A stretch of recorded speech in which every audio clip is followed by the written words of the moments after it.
বিশ্বনবী যখন সিজদায় লুটিয়ে পড়তেন, আম্মা জানা এসে বলেন, আমরা তো সিজদার মধ্যে সুবহান রাব্বিয়াল আলা বলেই শেষ, কিন্তু বিশ্বনবী তাহাজ্জুদের নামাজে, নফল নামাজে, সুন্নত নামাজে তিনবার সুবহান রাব্বিয়াল আলা তাসবিহ পড়ার পরে তিনি পড়তেন সুবহুন কুদ্দুসুন রাব্বুল মালাইকাতি ওয়ার রূহ। সুবহ কুদ্দুস রব্বুল মালাইকাতি ওয়ার রূহ।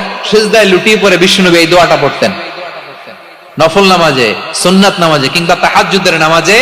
সুবহান রাব্বিয়াল আলার পরে কি পড়তেন? সুবহুন।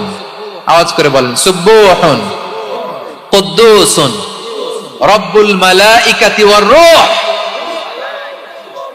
মানে আল্লাহ আপনি প্রশংসিত, আল্লাহ আপনি অতি পবিত্র, আপনি সব ফেরেশতা কুলের রব, ফেরেশতাদের সরদার জিবরাইলের রব। সুবহানাল্লাহ।